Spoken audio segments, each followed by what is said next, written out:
Welcome to today's 5-minute Bible study in the book of the Leviticus. We've been looking the last couple of days at Leviticus chapter 23, the 7 festivals instituted for the life of Israel that they are to celebrate every year. Now, yesterday we looked at the 3 festivals in the spring, that is Passover, unleavened bread, and first fruits. Now the next festival is the one that is celebrated in early summer, called the Festival of Weeks.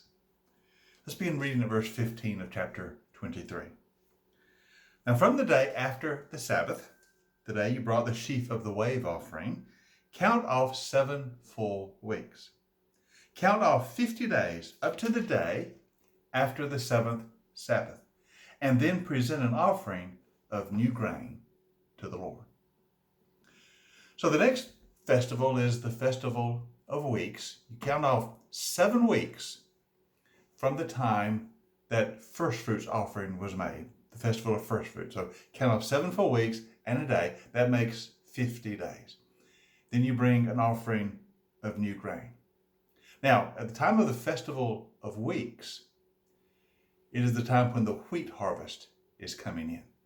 Now remember, in the Festival of First Fruits, 50 days ago, the barley is coming in, and now the wheat is coming in. And so you are celebrating the harvest of the wheat, the provision of grain for the people of God. The harvest is the sign that God has blessed you.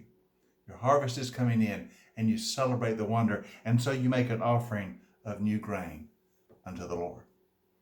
This is also called the Festival of Pentecost, for the 50 days since the Festival of First Fruits.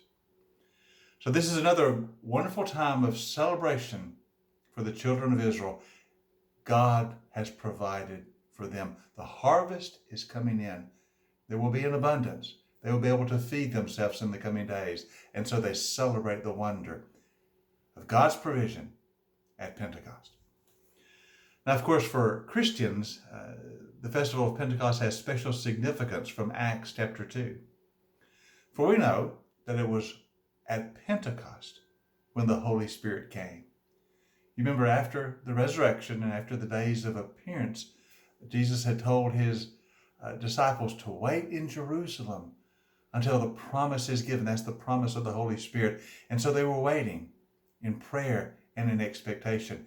And it was during the Festival of Pentecost that the Holy Spirit fell on the disciples gathered in that room together. And they spilled out from that upper room, sharing the gospel, the good news of Jesus, with the crowds that had gathered. Now remember, Jerusalem was filled that day with people from all over who spoke many different languages. Because one of the miracles of Pentecost in Acts 2 was that the disciples were enabled to speak in languages they did not know.